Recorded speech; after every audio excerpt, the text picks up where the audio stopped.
Welcome to 5 Questions with Demon Justin J. And I have here ModestMagic, or Nick Whitney from ModestMagic. Nick Whitney from ModestMagic. All right. You ready for the 5 questions? Absolutely. First question. Who are you? And please tell us about yourself, your hobby, and do you have more than one hobby?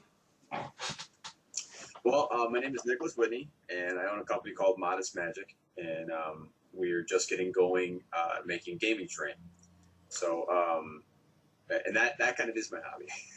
Oh, that's still fun, making terrain. Yeah, absolutely. I guess as far as hobbies go, first and foremost, it's always been reading. That's I mean, there's a little bit of evidence back here, but Yeah. I'm a big reader, and that kind of spawned into role playing games and then war games and that kind of thing. So all that whole, it's mostly fantasy. I guess you call my hobby is fantasy. So yeah, that's basically what I like to do. So I guess on the business side of things, the wargaming, or the terrain rather, is it's not really a hobby. It's what I do for a living, but it's also what I'm really passionate about. I mean, I love miniatures. I love seeing painted minis, and I love playing games with them. But there is something almost like magically beautiful about really good terrain. I really think that that when you see this miniature terrain and when you see this smaller scale version, it's almost like a mind trick that you can do to really put yourself in that place, and that's what I'm all about. You know, I read books to be there. You know, you play with minis to see the minis, but you also kind of want to be the mini. You know, and that's Yes, why I I do. think that really good terrain is a worthwhile thing to make, because it's an escape. It's a doorway, if you will, to a different world. You know. Yep. I agree 100% with that. That's exactly how I believe. Oh, because I like making dioramas and terrain to be in a little world. It's great. All right. The second question: what got you into your hobby, and how long have you been into it? Well, that's kind of it's kind of a long answer, I guess, on that one. That's usually the Uh, longest one. okay. Uh, I believe it was my fourth grade teacher. So I have to preface this entire thing by saying, when I was very young, I was actually pulled out of school because I had managed to fake my way to the third grade without being able to read. And I was very, very bad at reading, but I was very, very good at lying about it. Apparently, I don't really remember, but they kicked me out of school, and they were going to put me in a class to like accelerate learning, you know. And my mom said she'd have none of it, and so she yanked me out of school and spent 2 weeks just, like basically hitting me with the dictionary, you know. And so then I learned to read, but hated it. Just hated it with a loathing that was just marrow deep, you know. And which is highly ironic in my opinion, because now I'm a writer and everything. But so I think it was fourth grade. I had this teacher named Mr. Lorette, and just a phenomenal teacher.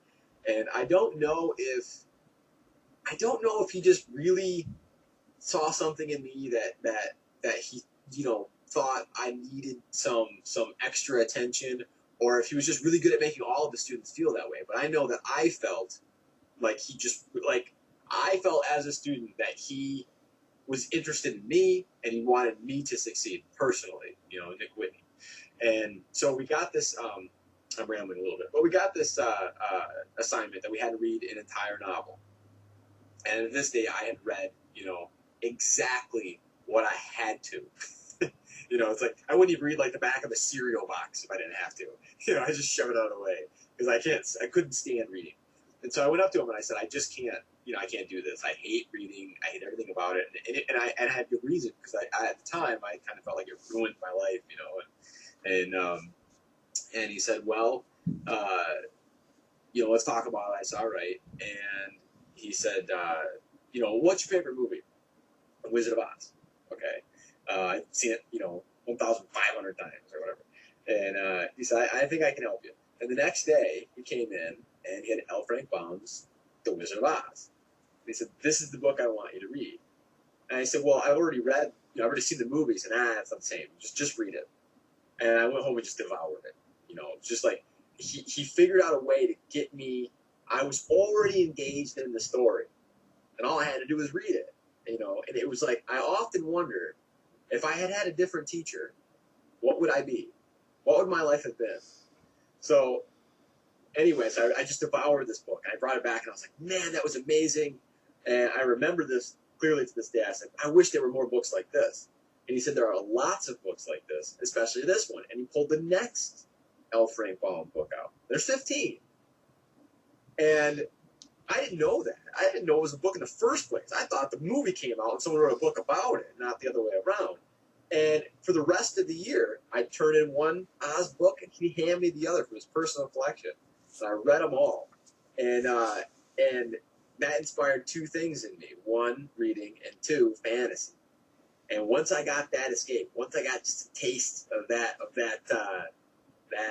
drug of just running out of your life and sprinting into another one, then I was hooked. And so, and that, I said it was going to be a long answer, right? So, flash forward to about 12 or 13, I stumbled upon the first D&D book. And, this would have been like Advanced Dungeons and Dragons, right? Stako and everything.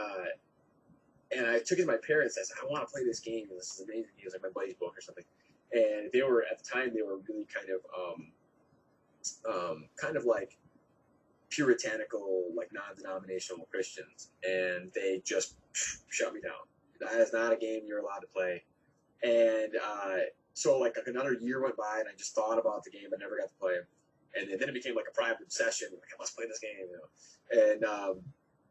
And then my parents got divorced, and my mom remarried, and my stepdad had been a big-time D&D-er in the Army, and in Germany or whatever. And he had all the books. He had this little library, and it became kind of our like point of connection where we met, where he would kind of like behind the backhanded slide me a DM guide, and I would take it home to my dad's house and like read under the sheet, and everything.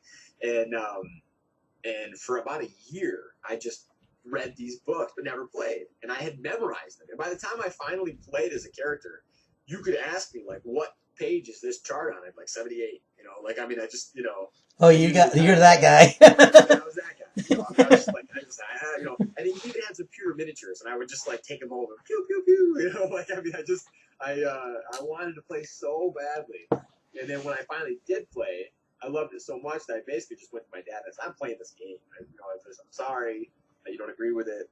And if you see any like change in my behavior and I start like beheading squirrels or whatever you think is going to happen, then we'll readdress the, and after I played 3 times, he just disappeared.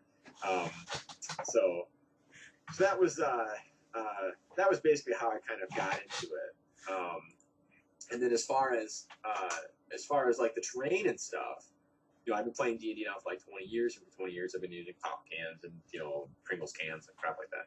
And I was kind of always like the movie Willy Wonka. Like I was like the blonde-haired kid in Willy Wonka. Just always just looking. I see other people's awesome terrain and things and stuff, but I was always like way too poor, and I couldn't afford it, and never even knew you could make your own. And then kind of flash forward for a while, and when we decided to start this company, that was what I wanted to make, and so we decided to run a Kickstarter to get the equipment that we needed to make because I fully intend. I know this sounds kind of self-aggrandizing or a little bit hubristic, but I fully intend to just change like the face of terrain. Like I just want. I think you can do it. What's that? I think you can do it. I think so. I hope so. I want big, epic, awesome tables on everybody's.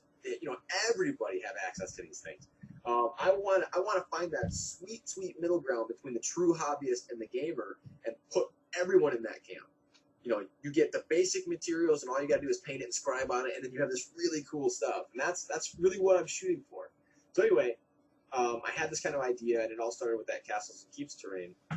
and so I ran this Kickstarter, and so I guess in this analogy, like the Kickstarter would be like Willy Wonka. Okay, so like my backers, if you watch this, you were Willy Wonka. You're my Willy Wonka. Okay, you gave me the ability to kind of soar. Even though if you look at that movie, it's actually kind of disturbing. But I don't think any of those. Which one, the first one or the remake? Either. I don't think anybody wants to go back through Willy Wonka's Chocolate Factory. One time through, if you didn't get turned into like a giant pumpkin or something, you're just like, that's it. So anyway, now I'm on the other side of it, and I've got the equipment, and I'm starting to make the stuff, and it's just been magic. The whole thing has just been a blast. So that's my fantasy addiction in a nutshell, I guess. Okay.